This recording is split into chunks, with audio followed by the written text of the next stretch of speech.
All right, kicking it off with an introduction of Half the Sky, we are Asia's leading career platform that focuses on connecting female job seekers with equal opportunity employers.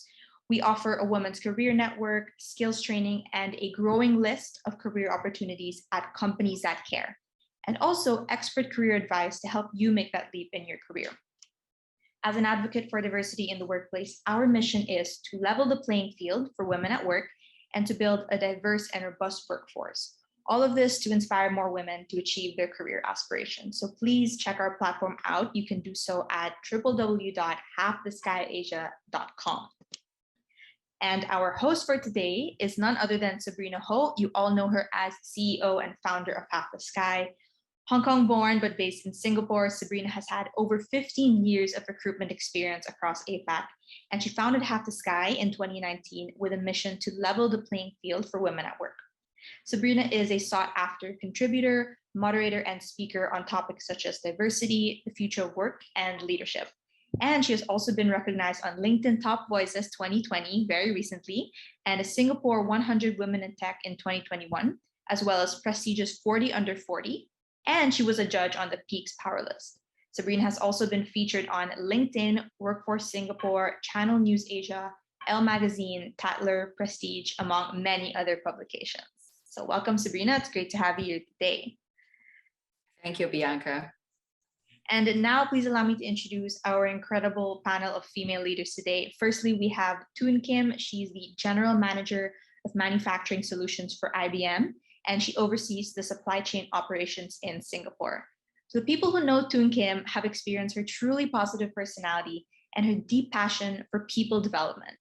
Toon Kim has spent her career bringing out the best in professionals and leaders all across the globe throughout her coaching and mentoring. And in 2019, she received the Mentor Coach of the Year in the Stevie Awards for Women in Business, which was presented in New York. And in December 2021, she was conferred the Skills Future Fellowship, presented by the President of Singapore, honoring Toon Kim as a Master of Skills and a Mentor of Future Talent. Welcome, Toon Kim. It's great to have you here today. All right, and also joining us today, we have Sinead Giblin. She is the General Manager and Vice President of Jacobs Asia. So Sinead is a business leader with over 20 years experience in professional consulting services across Asia Pacific, India, and Europe. She currently leads a team of over 2,000 employees across 7 countries in Asia, including India, and is responsible for the financial and operational performance of Asia business. Her career at Jacobs spans over 15 years, with experience across strategic advisory, project delivery, business development, and operational leadership. In previous positions, she led Jacobs' operation in the Philippines and Hong Kong, based in Manila. And prior to moving to the Philippines, she led Jacobs' Building Infrastructure Group in Queensland, Australia. Welcome, Sinead. And thirdly, we have Madison joining us. She is a principal sales manager from HubSpot. So she joined HubSpot 8 years ago, and she was actually one of the first employees of HubSpot in Asia Pacific. And today she's leading the sales team in Southeast Asia. So Madison has built a reputation as one of the company's top performing salespeople, and she is a very skilled leader and coach. And she also has a proven record of achieving sales targets, effectively managing enterprise accounts, and building long-term relationships. So it's great to have you today here, Madison. And finally, we have Anjul Ray. So she heads Experian's Asia Pacific Data Partnership Portfolio. So Anjul has put into practice Experian's Data for Good ethos, and she consistently delivers solutions to uplift society.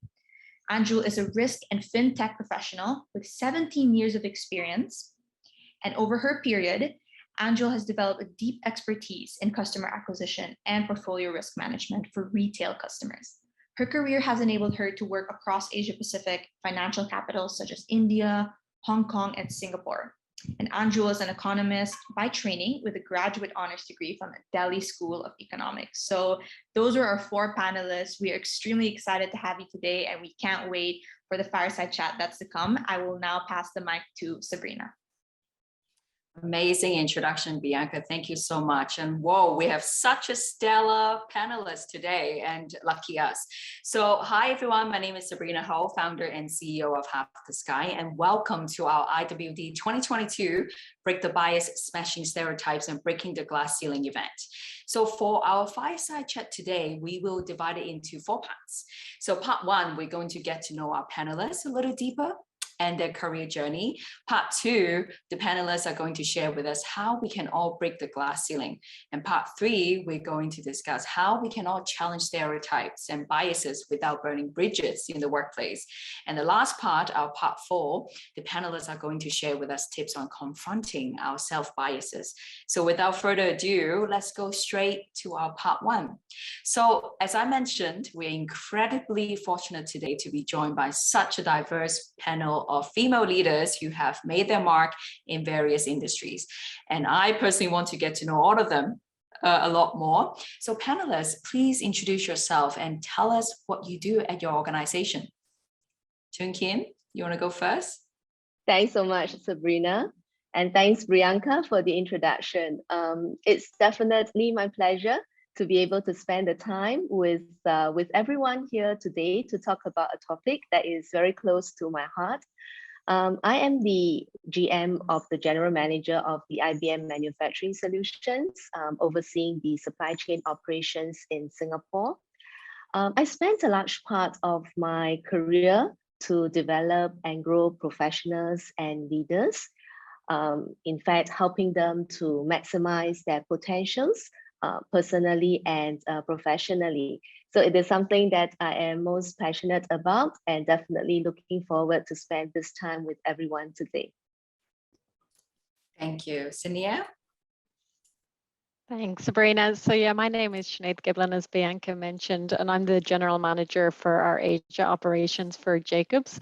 I lead a team of about 2,000 people. So we're a professional services firm. So we're looking at the planning, the development, and the implementation of projects across infrastructure and city shaping projects also.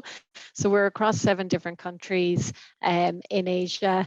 And, you know, really my background is in engineering. So really passionate about female participation and retention in our industry and within Jacobs, and really keen to share today, I guess, my journey, but also some of the things that we're doing at Jacobs that's really pushing the boundaries around female attraction and retention within our organization in an Asia context, but also in a global context. Yes, very much looking forward. Andrew? Hi. Hi, I'm Anjul. I'm leading partnerships for Experian Asia Pacific. Experian is a global company providing information services, largely featured on 3 pillars of data analytics and technology. We work with a suite of financial services clients across insurance and across markets where we provide services. I lead partnerships from concept to execution, where I lead a team of data scientists and engineers working closely with them to lead innovative products. My journey has been particularly in terms of starting from an analytics space, building models, to the fact of leading a team where we are building and launching products across markets. And being a woman and a mother of 2, how we blend the 2 together to be successful in the workplace. Looking at sharing some of these learnings with this esteemed panel today. And thanks for this opportunity, Half the Sky. Yes, thank you, Andrew. Last up, we have Madison.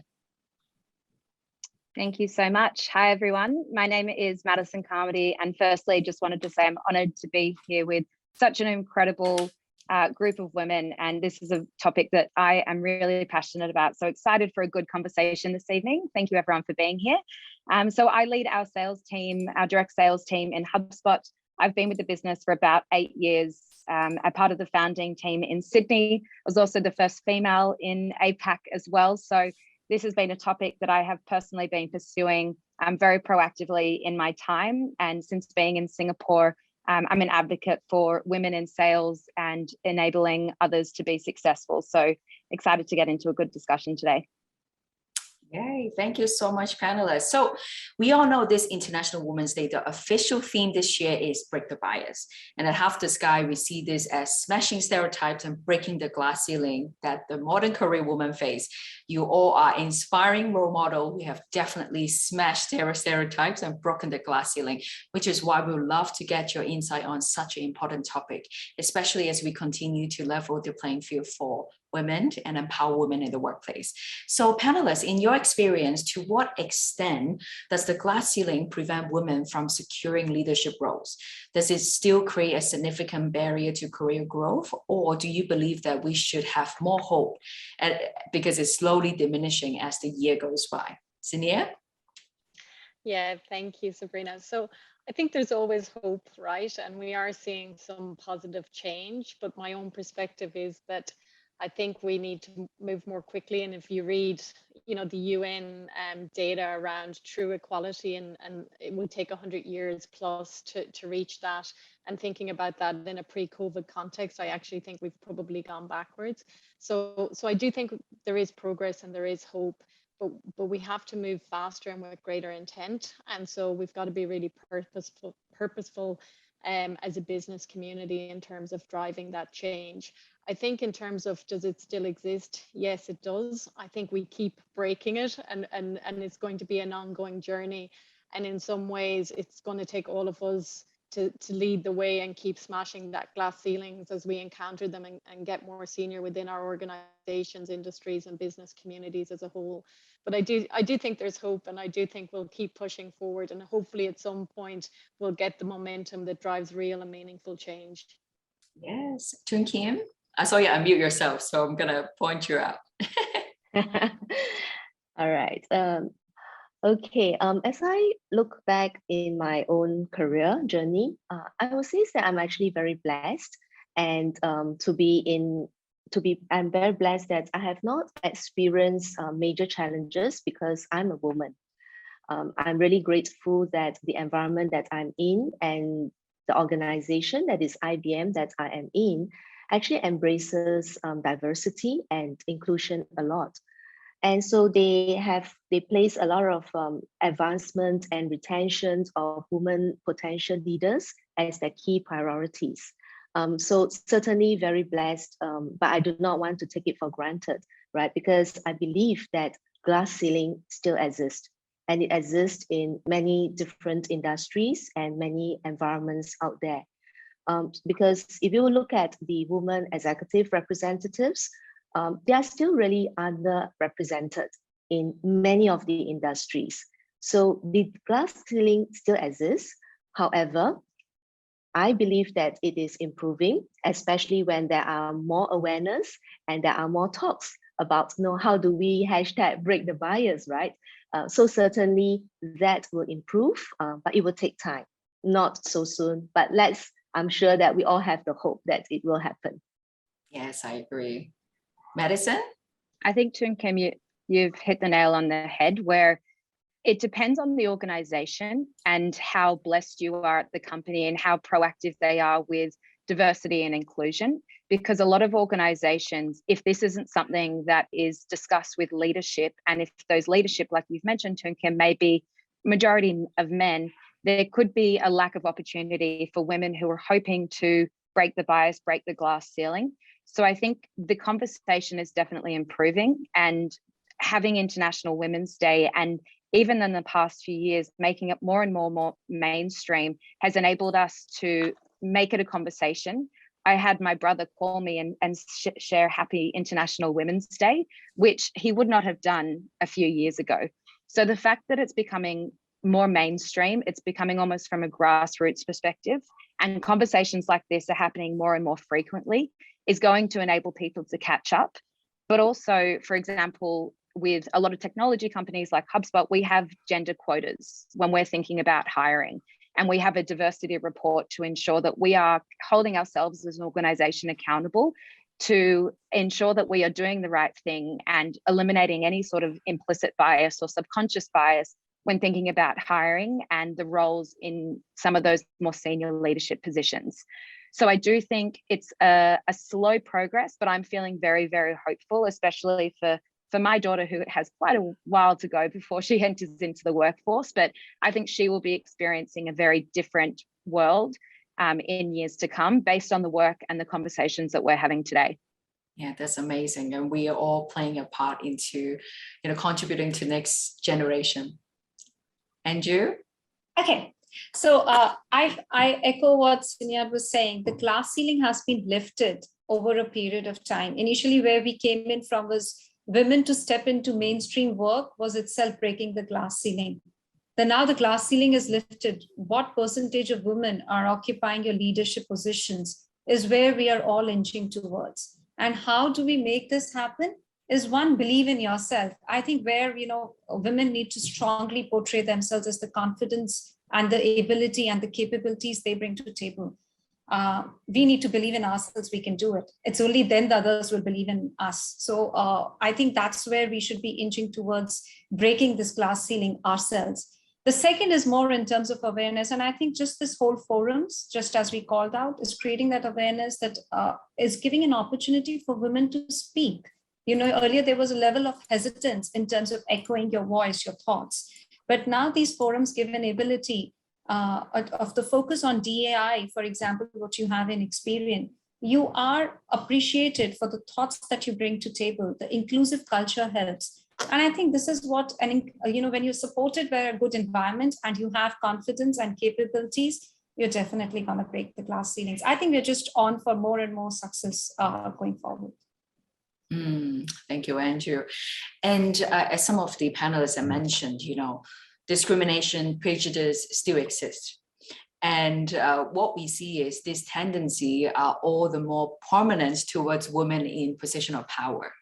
So to Kim and Sinead, having managerial roles in your respective organization, what advice you can give to fellow career women who wants to move towards senior roles when it comes to overcoming potential discrimination and stereotyping that may come their way? I think we cannot stop others who stereotype or who discriminate. So my advice to all the ladies out there is to work on yourself. Right? You can't stop them. So you work on yourself. So first is that, dare to believe that you can and trust yourself and your capabilities. Now, always remember that having that confidence, it's not the same as being arrogant. Arrogance means that you think and you act as if you are better than others and putting others down. So having that confidence, like for example, if there are job opportunities, you look at the job requirements and there are certain requirements that you did not meet. Now have the confidence to go ahead and apply for the job, because have the confidence that you are able to close the gap, to work on those gaps that you have. So dare to believe you can, trust yourself and your capabilities.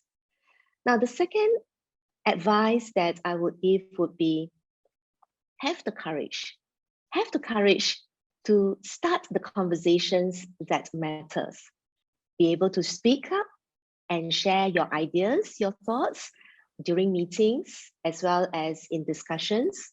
Speak clearly, be firm, right? And not to minimize your own language. I think you probably agree that women tends to minimize our language. Like for example, asking for permissions before we speak, like if you don't mind, I would like to give you my thoughts, right? Not to minimize your language, right? So even if others disagree with your thoughts, no need to be loud and rude. Just, not to take it personally. And my very last advice to every one of us here is that always remember that you have the power to choose to be a leader or not to be a leader. The choice is yours, right? No woman should feel that they have no rights to take up a leadership position or to take up any senior roles. So that would be my advice. Work on yourself first. Sabrina, I was just going to add to that. I agree with everything Tan Kim said, and just building again on what Anjul said, I think we have to believe in ourselves and we need to be ambitious and not apologize for that ambition. And so be really deliberate in the conversations that we're having. and a really good piece of advice, because sometimes if it's a very male-dominated organization, there can be lots of politics. And I remember a mentor saying to me, don't play the politics, but understand the politics. So know who your sponsors are, know who your mentors are, use your network, and have really strong conversations around your intent, your career, what you want out of it. Be ambitious with it, own it, and drive it. And I think if females do that, they can achieve anything that they want to in their career. Thank you, Sinead. A lot of very powerful advice and tips just now. Thank you so much. And panelists, a study shows that women are 2.5 times more nervous or afraid to ask for negotiation than men. When they do negotiate, they typically ask for 30% less than men do. So from your experience and what you have seen and heard, what would you say are the top 3 dynamics that women in general undergo when it comes to negotiating in the workplace? Madison? Do you know, it's so interesting. I'm in sales and negotiate pretty much on a daily basis, but when it comes to negotiating for myself and what I feel I deserve, it's a different story. That nervousness definitely plays a part. I think there's a couple of things. Women face a unique challenge when it comes to negotiating because of the fact that if we want to go after what we want, we're often perceived or see ourselves as being unlikable or feisty or aggressive. And we tend to, as a result, really underestimate our professional value, which only is going to hurt ourselves. So I think a lot of these obstacles make negotiating more difficult, but I want to emphasize that just because they're difficult doesn't mean that we shouldn't be doing it. And I think the person that needs to stand up for yourself is yourself. And just being aware that this is going to be hard, but you've got to do the right thing for yourself is so, so important.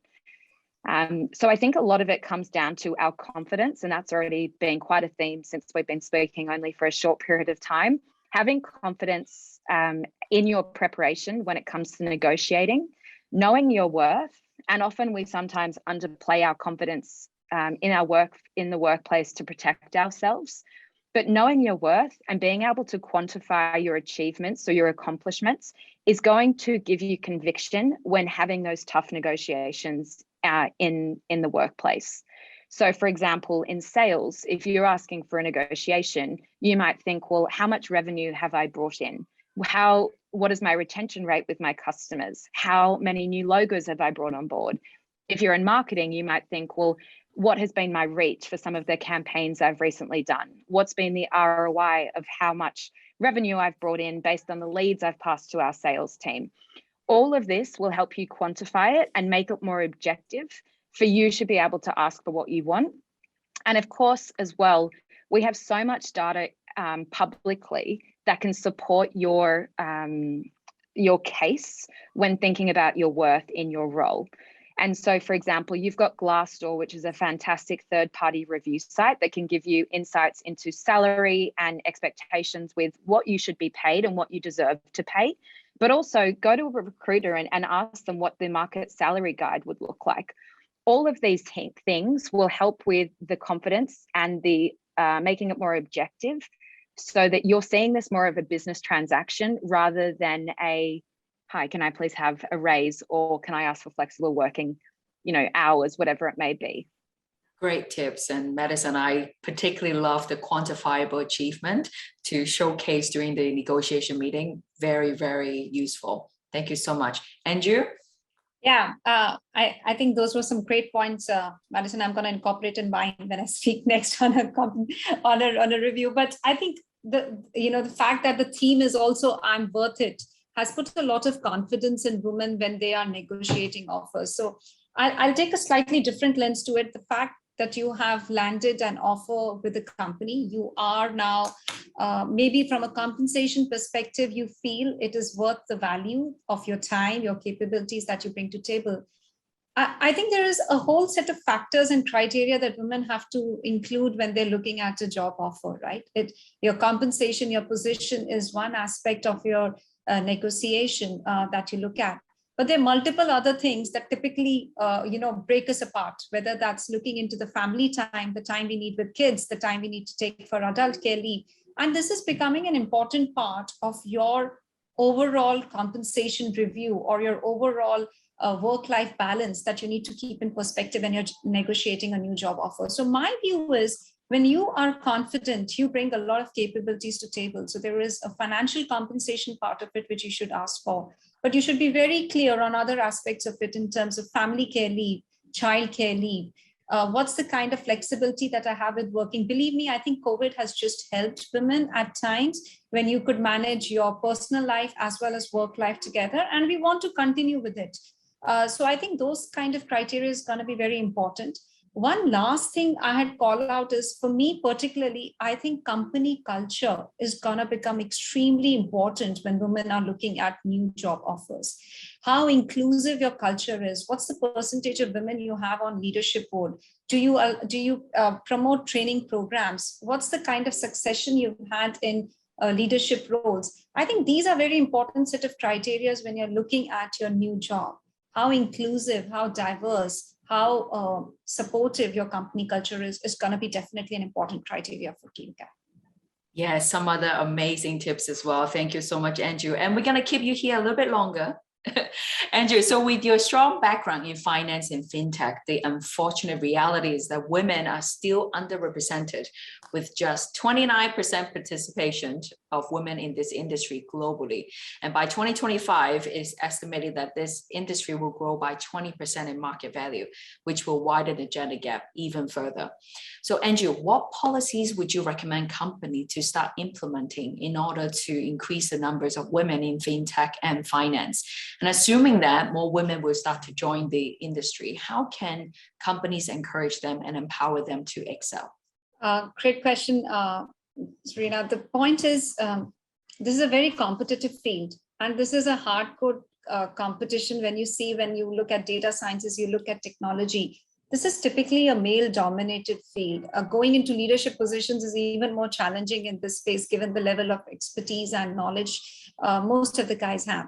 I think when organizations have to shift towards building a balance in this particular space, it's to start from the sourcing, right? So I believe in campus recruitment right from the point you're looking at new joinees to join your organization. You should be capturing them from the graduate programs where women and men are both participating in finance, tech, all these various fields, and you can help them join the workforce young.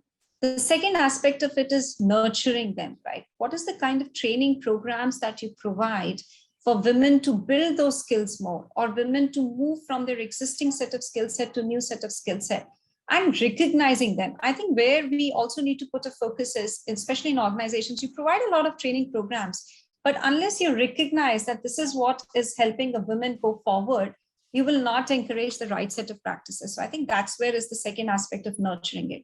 I think another area where organizations can potentially help and shape a lot of women talent is women taking a break from maternity or sabbatical breaks.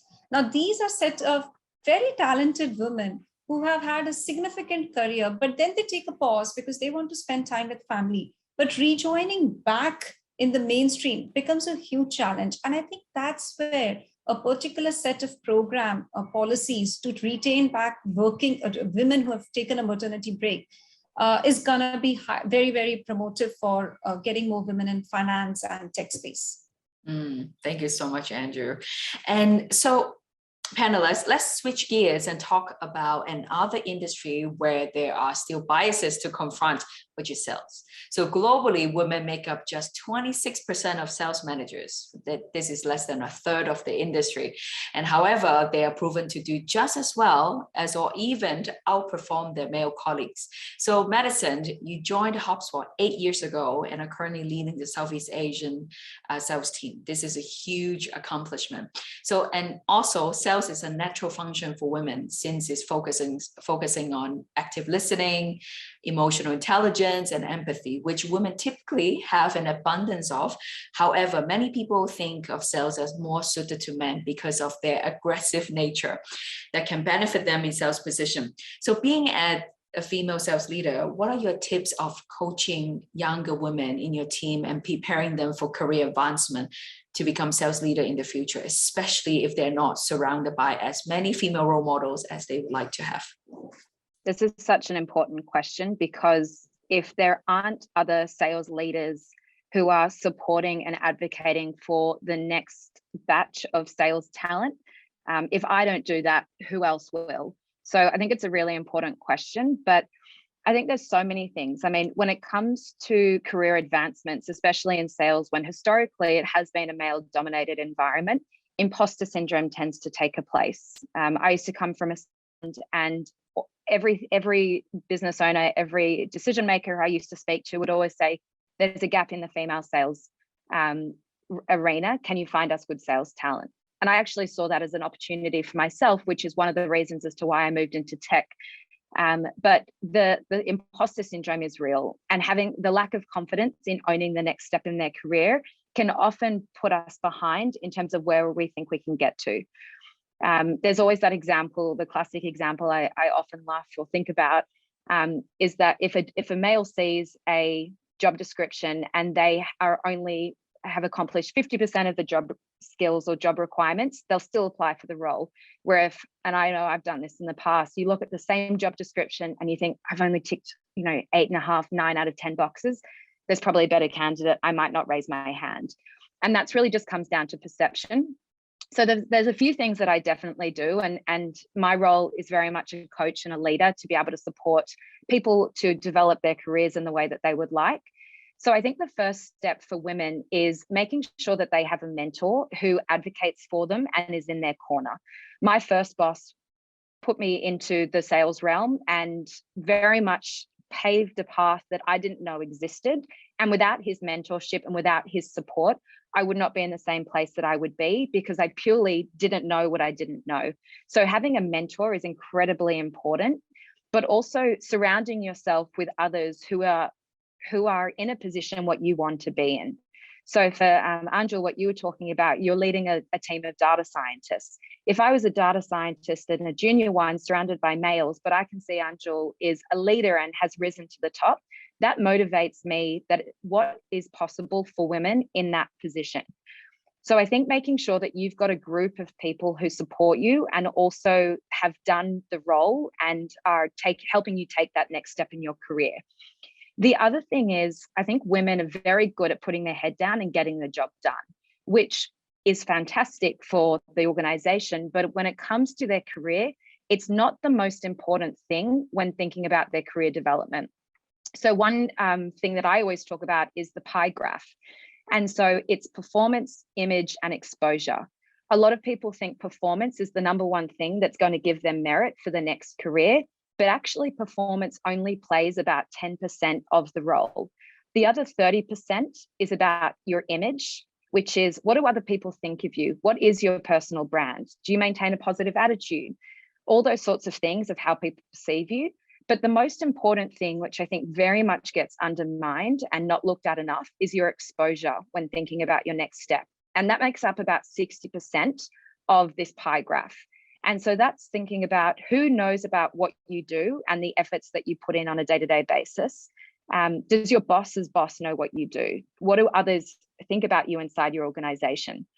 So I think having your advocates, having your sponsors, thinking about your image and your brand and your exposure, but also having a personal development plan that you can share so that you get put in front of the right opportunities. It's going to set you up for success, is going to really put you in the best possible path to get that next position, whether it be in leadership or management, whatever that may look like. Yeah, Madison, thank you so much for the valuable tips. So we are moving on to part 3. And then we're going to discuss how we can all challenge stereotypes and biases without burning bridges in the workplace. So audience, we have discussed the glass ceiling, which is one of the limitations of a woman's career advancement. However, this glass ceiling doesn't come out of the blue. So study shows that it is fueled by unconscious bias, instinctive and underlying beliefs about ethnicity, gender, social class, religion, and other factors. Oftentimes, we do not even realize we have these biases, and this can impact the way we treat others. So it is also possible that within our very audience ourselves, there are individuals who want to bring up cases of bias and discrimination in their workplace, whether they experience it or their fellow colleagues experience it, they are afraid to speak up or have no idea how to bring it up to their managers. So panelists, how can we begin to confront our managers about this issue and convince them that there needs to be actionable changes in the office in a step-by-step process? Sinead? Yeah, thank you. And you know, thinking about this one in terms of you know, having kind of confrontation in the office is always hard. And hopefully, you know, I see it that there's an organizational and a leadership responsibility in creating a safe environment where everybody feels included and valued and able to say how they feel and what they think. I think, you know, there's probably two avenues here. You know, one, if you have a manager that you feel you can talk to and have a constructive conversation around how you feel, and, you know, defining what the situation was, how you felt, and then maybe how it could have been handled differently. And I think there's another, if you don't feel that person's going to be willing to talk around a potential confrontation or take the feedback or be able to talk it through, I do think there is an avenue to go and speak to your human resources department, etc. Because most organizations, and Jacobs included, and I'm sure all the organizations represented here, will have a code of conduct with expectations around behaviors where this isn't really acceptable. And if people are experiencing it, we do want to know about it, and we do want to deal with it and remove it from the workplace. I think some of the other things that we've done at Jacobs, just to give an example, to kind of change the dynamic of the conversation. So, you know, we've rolled out flexible working arrangements, right, for everyone. So we see flexibility as a family issue, not a female issue, right? And so we rolled out flexible working arrangements, and a big part of that was changing the dynamic. So beforehand, people would put in for a flexible working arrangement and the manager would say, oh, it will or won't work, and it was kind of the manager's decision. And then we changed it in terms of people could apply for flexible working arrangements and the manager had to tell or define why it wouldn't work. And so what we saw with that change in dynamic was a huge uptake in our flexible working arrangements, huge retention improvement across our whole population, but particularly our female population. And so we were able to support people through different life phases, be it mine, you know, children, parents, etc., that needed extra care, and really help people have a really long and meaningful career rather than dipping in and out of work, etc. So I do think there's a lot that you can do from an organizational and leadership perspective to change some of the dynamic and get rid of some of the bad behaviors that we don't want to see in our organizations anyway, Sabrina. Absolutely agree with you. Madison? I think that was a fantastic answer and some really actionable things. I definitely agree that if I was an employee and I was noticing discrimination or ill practice in the workplace, however, the culture within that environment was to say nothing, it's going to make it very hard for me as an individual to step out of those cultural norms. So what I do think is that it shouldn't start with the individual. That will be progress, but we need to be thinking about this as a company and from an organizational wide perspective. There needs to be proper processes and create a culture of safety and feedback so that if someone was to identify any sort of ill behavior, they have the permission and they have the encouragement to actually be an upstander rather than a bystander who will see something and say nothing, which often takes place when there is ridicule or a lack of, there's nervousness when it comes to making that change. So I do think it needs to start at the company level, but having more of these conversations and understanding who are the allies who are willing to speak up, who are willing to open those doors for the minority groups, whether it be women or people of color or a certain, race, whatever it may be. I think it needs to start from the employee, but also when you're speaking to your manager, just having that conversation and having that psychological safety to give that feedback in a structured way.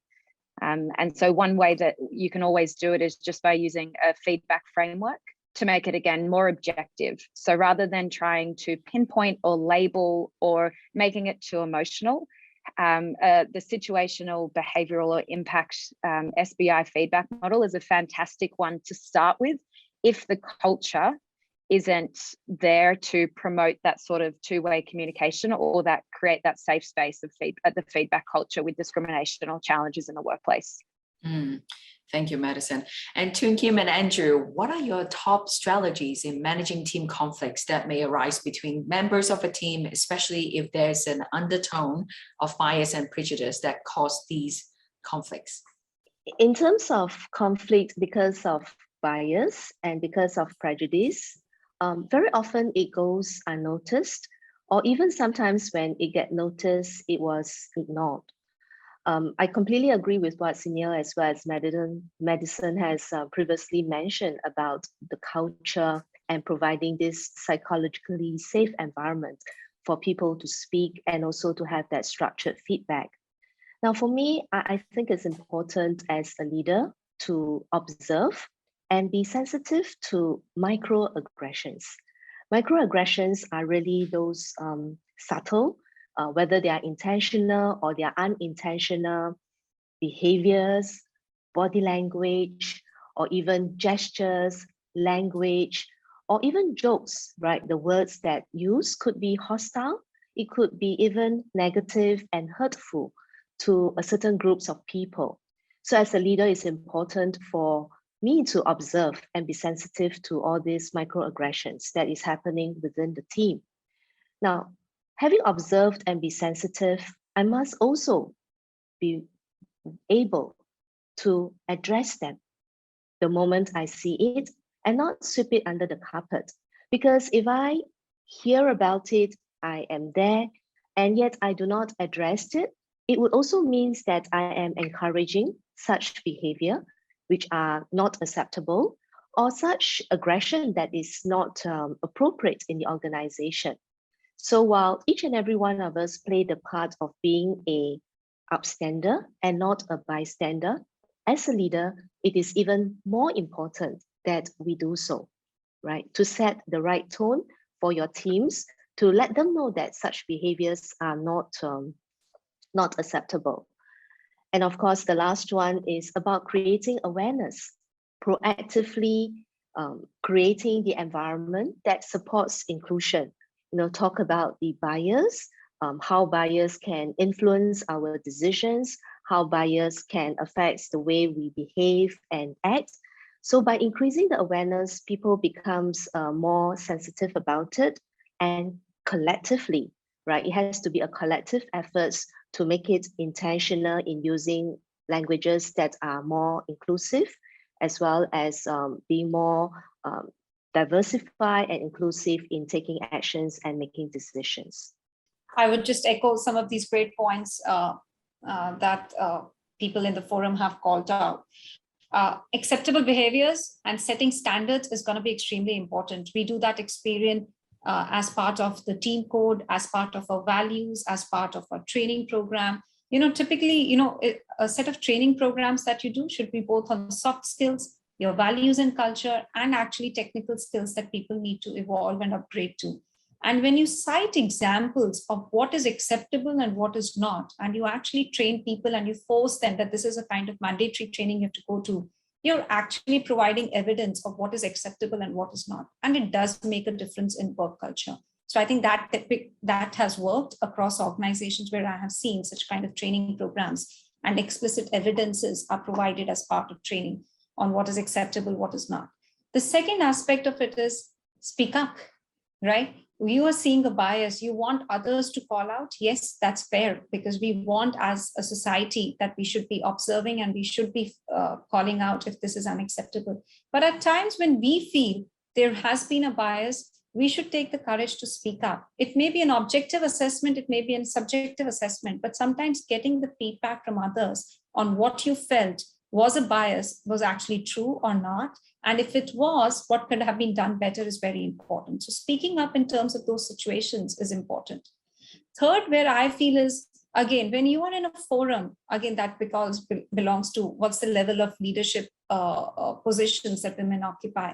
When you are in an environment which is to an extent respects diversity and inclusion, you will obviously have more confidence to speak your thoughts, to call out your own opinions, which will not happen if it's a male-dominated room. So we need to make sure that we are representative in the forums where we belong to, whether that is just women, whether that is women of color, whether that is women of race. We need to just bring more inclusive culture in all aspects of the organization. Yes, Anjul, I completely agree with you. And Sinead, what are the steps that organization can take towards reducing biases and fostering a welcoming workplace for all? Yeah, so I think, and I did mention previously, Sabrina, obviously around code of conduct training, and hopefully most organizations, and I know Jacobs do a really strong code of conduct, and we ask people to do a reaffirmation of that every year. I think the other thing that we've done is set targets and really ambitious targets around our female participation in our organization. So we are aiming for a 40% representation minimum of females across our organization globally. And then also that's represented in our leadership roles. And then also supporting our managers in terms of how do we get there. So things like flexibility training for our managers and for our teams. We've rolled out conscious and unconscious bias training. Last year, we rolled out a conscious inclusion training globally for everybody in terms of how to create an inclusive environment and how to lead inclusive conversations, etc.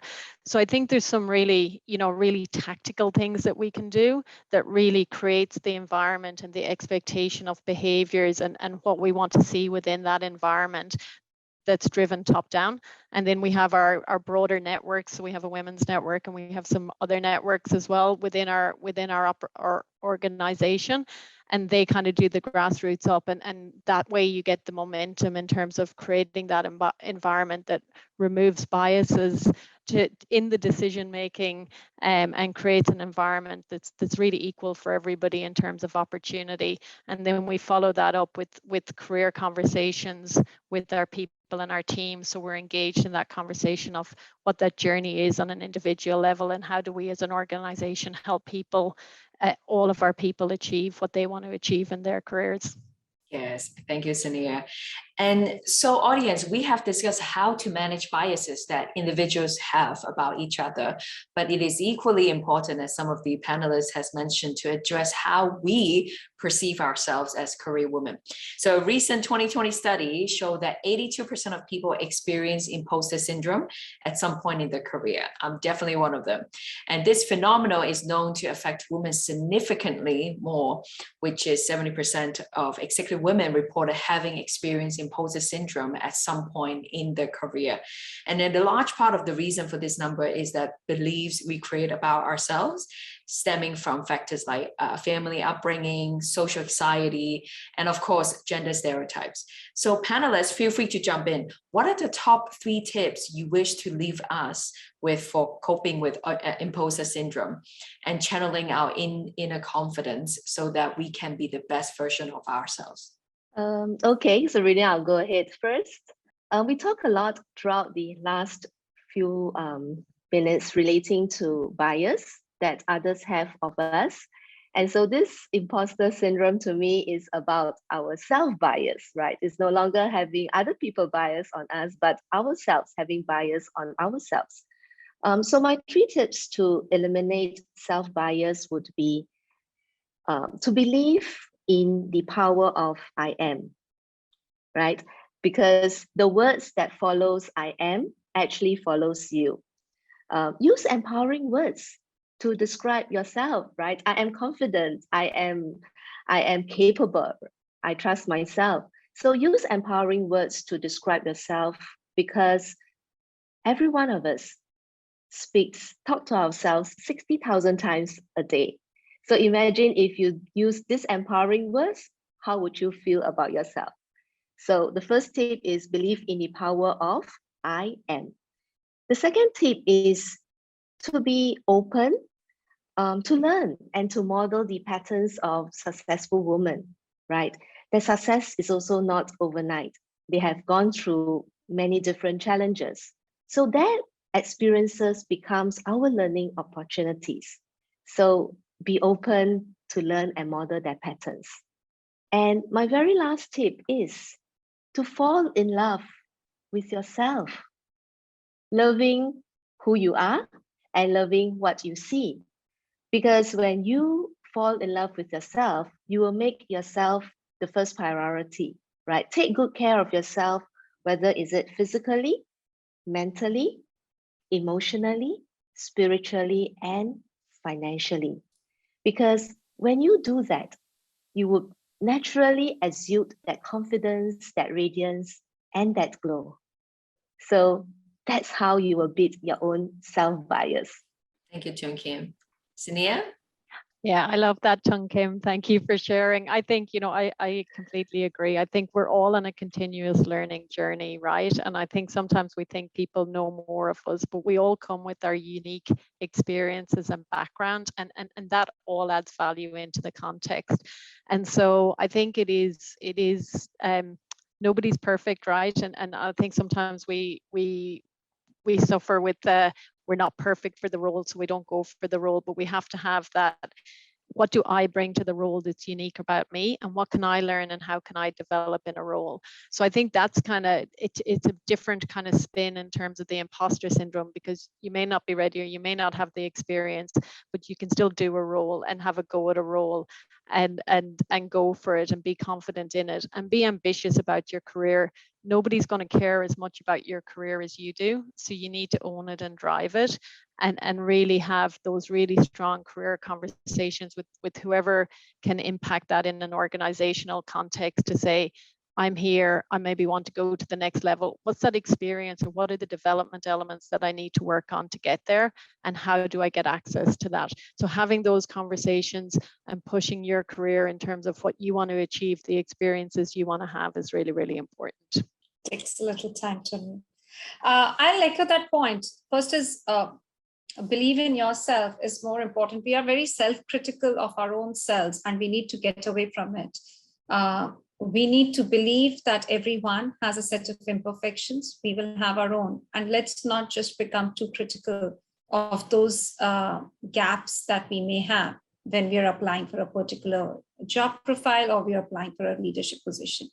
The second one is we need to just invest time in our own self for learning.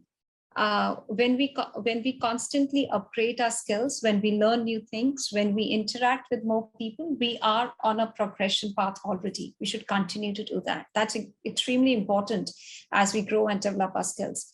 And I totally echo what Chung Kim mentioned. Love yourself. When you are, you would obviously gain and be better at what you do. So I think these are some of the key points to get off from an imposter syndrome. I won't add anything too different. However, a lot of women, when they've reached a certain level, will overemphasize their humility and underplay what it's taken to get to that position. And to come back to that self-talk element, if you continue thinking, oh, I got lucky, or this role fell into my position, I was the only one who, or you had a hard time accepting praise, I think all of those things eventually start to become you. So I think one thing, just to take a stock take every little while, that positive self-talk is one, but also look and track and measure your success every little while to figure out, what have you done to get to this position? How much am I learning? And as Anjul had mentioned, like when you're upskilling yourself, actually be able to quantify where you were when you initially got the role and what you're doing today. Because you need to be able to back yourself, because that imposter syndrome, if it eats away at you and you really do feel inadequate, that will play into your self-confidence, which may prevent you from seeing even more success in your career. Thank you, Madison. And I'm conscious about the time, but we'll go through a few questions from during our Q&A session. And thank you so much, audience, for sending in such an amazing list of questions. We can't go through them all because we have about 15 of them.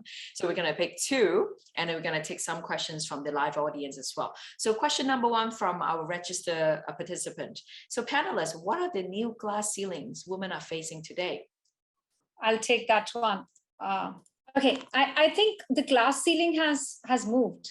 Initially, where we were was women in workforce participation, right? And that is what was a glass ceiling.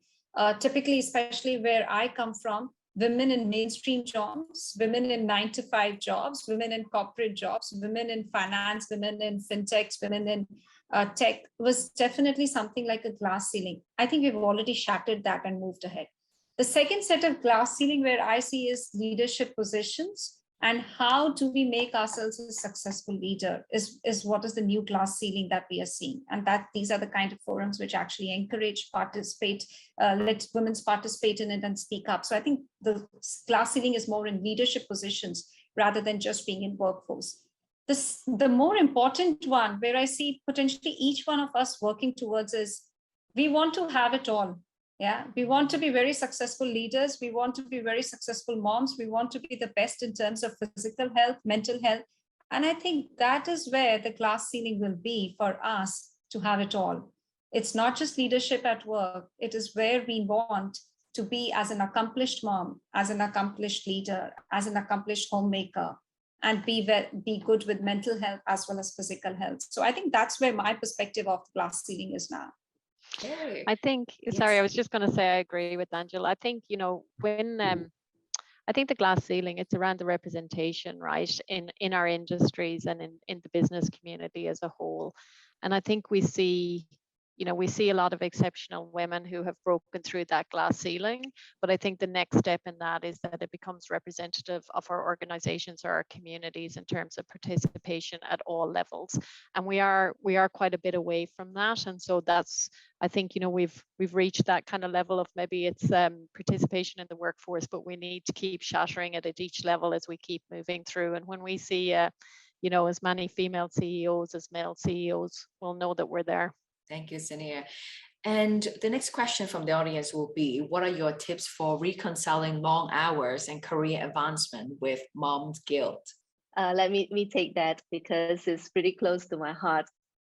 I remembered in the early days of my career, especially when I first took on a people manager's role. That was the time when I just got back from my maternity leave. Just the baby was 2 months old, and I have another elder boy who is just about 5 years old.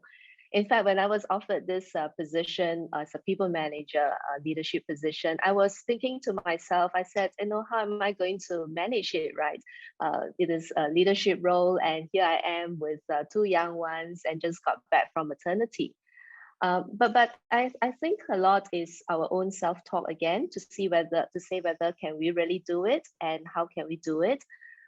So for me, it's not about reconciling the long hours, whether you do a balance of your work or your life. It's really about, where do you want to spend your time on? And also, who are the people that can support you? So the family support is definitely very important, where they supported me in my career, in my ability to take on the new role. And also, my family members, my leaders especially are especially supportive in helping me to see how I can manage the work expectations as well as the home expectations. Certainly, it is not easy, as Anjul and everyone has said, right? Ladies always set a high expectations on ourselves. We want to be the perfect mom. We want to be the best daughter or the wife, etc., partner. So a lot of this are self-imposed on ourselves.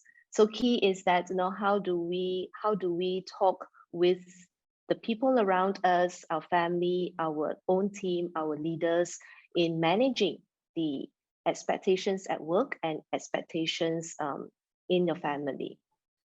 So again, goes back to believe in yourself, trust in your own self and your own capabilities.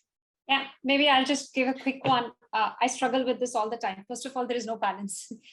We're always in one swing or the other. The balance never comes to me particularly. And I've got out of my guilt feeling is where I have achieved more balance in my own mind, right? You've got to believe in yourself and move out of guilt that you are not spending the time where you need to be. But one rule that has helped me is detach yourself from work when you want to spend time with your loved ones. I think where we are struggling is with social media, with all these forums as well, we are constantly linked to work more often than not. But when you are trying to spend time more with family, just detach yourself, spend that quality time. It's more the quality than the quantity of time that you spend with your loved ones, which is going to make a difference. Do important things which will help them grow and which will relate to you for them in terms of their growth and development of their time or their love and well-being. And make sure when you're detaching yourself from work, you're actually in that space with your kids, with your family. That's important principles to follow. I think this audience want to know, for her, she's doing very well in her team compared to others in the same team as well. And she's being the most junior. And then she asked for a pay rise, but she didn't get that. Well, she got less than what she asked for. And she feels that it's not quite compensated to the effort, the impact that she made to the company and to the team. So what can she do?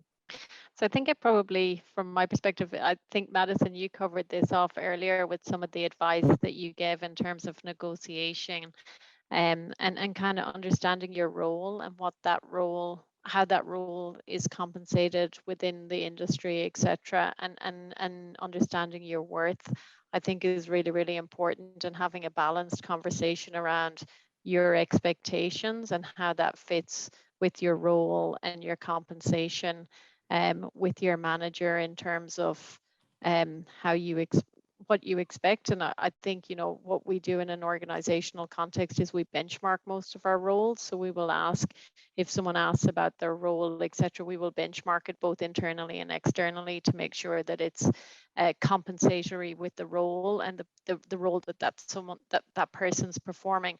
I guess in terms of if they feel they're entitled for a promotion because of the performance, that's probably a different conversation in terms of, here's the role that I was brought in to do, but this is the role that I'm doing, and maybe here's why I'm entitled or why I want to be promoted, and what could be the timing around that could be a different conversation than maybe the role that I'm doing, etc. So I think there's probably a way to frame it with the manager in terms of expectations and role performance within the role, or a promotion into a different role. I don't know if this is the right thing to say, but if you're doing really well in your position, especially as a junior, you're obviously proving yourself. And in terms of the value that you can bring to an organization is huge, especially as a young junior in your career. There is an opportunity for you to be able to progress to next levels. So I think compensation is very, very important. And you've obviously raised that and haven't gotten what you've wanted. But I think that's one part of your development and your aspects of why you come to work. So for me, when I started, I don't think I got a pay rise for about 3 years in my first position. I didn't know how to negotiate at the time. I've learned a little bit since then. But what I found is that the amount that I could gain in terms of training, exposure, experience, and the ability to progress in my position and as a professional was so much more than what I could have got in a lot of other organizations.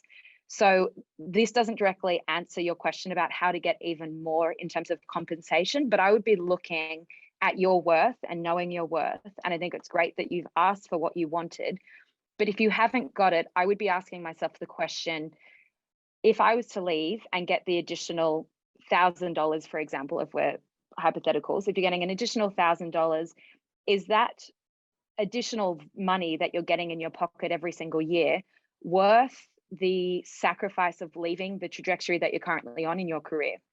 So I think you've got to go through the ebbs and flows of determining like where your value is and where your career is heading.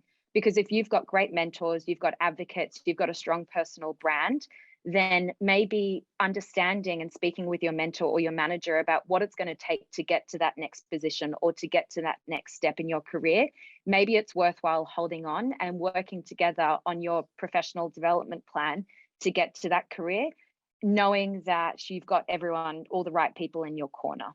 But at the same time, it is a candidate market at the moment. So you've got to, of course, weigh up how important that monetary value is to you if you are significantly underpaid. Yeah, just one call out to further echo what Madison was saying is, compensation is one aspect of recognizing your work. There are many other ways that the company can do justice. And there are constraints on budget. There are constraints in terms of compensation that can be paid out. So we should look at a little more objective assessment. When you've put in hard work, you can be compensated from a perspective of your total compensation, your financial compensation, but there would be other ways to reward and recognize you. I think those are equal aspects of calling out an individual talent.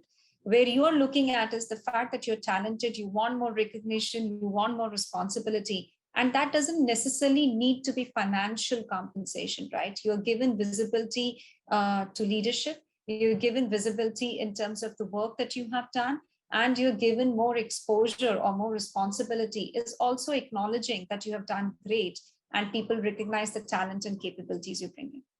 Okay, so panelists, we are slightly overrun, but thank you so much for all your amazing, wonderful sharing. And I'm sure the audience have learned so much tonight. And I'll pass the mic back to Bianca. Yes, thank you so much, Sabrina. And, as you said, the panelists had such a great discussion, so many gems of knowledge to carry forward. And we're definitely feeling more empowered to break the bias in our own way, in the way that we can. And that's what matters. So just to close everything off, I just want to tell everyone, don't forget the diversity employers on Half the Sky platform are still hiring and committed to empowering women to thrive within their organizations. So they provide flexible working arrangements, equal pay initiatives, leadership development program, and many, many more initiatives. And of course, we have their jobs listed on our platform, so you can go check them out. We also have a lot of resources to share with you on our platform. Please sign up on halftheskyasia.com. This is completely free, and you will be receiving exclusive event invites like this one, job alerts, thought leadership content, and resources. So again, this is completely free. And you can also give us a follow on our social media and the above QR codes. And finally, we have more events coming up this month. We urge you to join us for next week's panel, Inclusive Workplaces, with Equinix, DuPont, Microsoft, and VMware. So you can find this information on our events page. And thank you all so much, everyone. I think that's it. A special thank you to our panelists, Toon Kim, Sinead, Madison, and Anjul, along with, of course, our very own Sabrina Ho. So stay safe, everyone, and I hope to see you all soon. Thank you.